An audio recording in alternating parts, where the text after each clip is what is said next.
चुनौतियों का सामना करें, उससे डरे नहीं। यह कहानी एक दिव्यांग राजा की है जिसके राज्य में कोई भी परेशानी या समस्या नहीं थी। सभी लोग उस राजा से बहुत खुश थे और ऊपर वाले से धन्यवाद करते थे कि इतने अच्छे राजा को उनकी ज़िंदगी में भेजा है। वह राजा दिव्यांग था, उसकी एक आंखें नहीं थी और एक पैर नहीं था, लेकिन फिर भी उस राजा को इस बात का कोई मलाल नहीं था। एक दिन राजा अपने महल के गलियारे में घूमते हुए अपने पूर्वज की लगी तस्वीरें को देख रहा था और सोच रहा था कि मेरे पिताजी इतने सूरवीर थे, उनके पिताजी इतने सूरवीर थे, हमें इतने सूरवीर खानदान में जन्म लेने का मौका मिला। इसके लिए ऊपर वाले का धन्यवाद है। राजा ने सभी चित्र को देखते हुए आखिरी चित्र तक पहुंचा।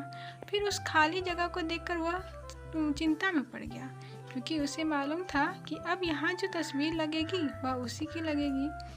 लेकिन राजा को इस बात का चिंता नहीं थी कि वह मर जाएगा। चिंता इस बात की थी कि वहाँ जो पेंटिंग लगेगी वह कैसी लगेगी। राजा को एक आँख और एक पैर न होने की वजह से वह चिंता में पड़ गया और सोचने लगा, इस गलियारे में इतने शानदार पेंटिंग लगे हैं, लेकिन मेरी एक आँख और एक पैर न होने की वजह से मेरी यही तस्वीर सबसे खराब लगेगी और सबसे भद्दी दिखेगी। राजा ने सोचा कि मेरे मरने के बाद पता नहीं कैसी पेंटिंग बनेगी। क्यों ना मैं अपने जीते जी एक शानदार पेंटिंग बनवाऊं, ताकि मुझे ये सुकून मिल जाए कि मेरे यहाँ अच्छी पेंटिंग लगेगी। अब वह राज्य में ऐलान करवा दिया गया। सभी पेंटर्स को बुलाया गया और कहा गया कि जो भी पेंटर राजा की शानदार पेंटिंग बनाएगा उसे शानदार इनाम मिलेगा। अब सभी पेंटर राज्य में आए और उन पेंटर को पता था कि अगर शानदार पेंटिंग बनी तो शानदार इनाम तो मिलेगा, लेकिन जिस राजा का एक आँख नहीं है, एक पैर नहीं है, उसका शानदार पेंटिंग बने कैसे बनेगा। पेंटर सोच रहे थे कि इनाम का तो पता नहीं, लेकिन अगर शानदार पेंटिंग नहीं बनी तो राजा गुस्सा हो गया और सज़ा मिलेगी। इसके लिए बड़े बड़े चित्रकार भी आगे नहीं आया। तभी उसमें एक लड़का बोला, राजा साहब, मैं आपकी पेंटिंग बनाना चाहता हूँ, मुझे 24 घंटे का वक्त दीजिए। अब सभी बड़े बड़े पेंटर हैरान हो गए कि ये लड़का क्या पेंटिंग बनाएगा, और अगर राजा को पेंटिंग पसंद नहीं आया तो इसे सज़ा ज़रूर मिलेगा। राजा बोला, ठीक है, आप बना करके आइए। अगले दिन वह लड़का तस्वीर बनाकर लाने वाला था और दरबार पूरी तरह से भर चुका था। लोग दूर दूर से देखने के लिए आए थे कि वह लड़का कैसा पेंटिंग बना कर लाएगा। अब लड़का जब उस राजा को पेंटिंग बनवा कर लाया तो लोग आश्चर्यचकित रह गए। सब लोग जोर जोर से तालियां बजाने लगे, सीटी बजाने लगे।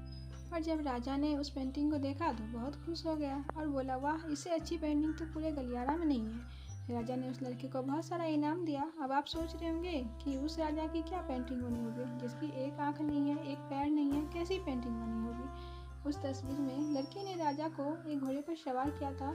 एक साइड से उस राजा का एक पैर दिख रहा था और राजा तीरंदाजी करते हुए निशाना लगा रहा था, और निशाना लगाते वक्त एक आँख बंद हो जाती है और उस लड़के ने राजा का वही आँख बंद की थी जो राजा के पास नहीं थी। इस तरह से उस लड़के ने राजा को निशाना लगाते हुए घोड़े के ऊपर सवार दिखाया, जिसे एक आँख बंद और एक ही पैर दिखाया, और इतना शानदार पेंटिंग बनाया था कि अब तक की वह सर्वश्रेष्ठ पेंटिंग थी। उस लड़के के सामने भी चुनौती थी, संकट था, लेकिन उसने सकारात्मक का साथ नहीं छोड़ा।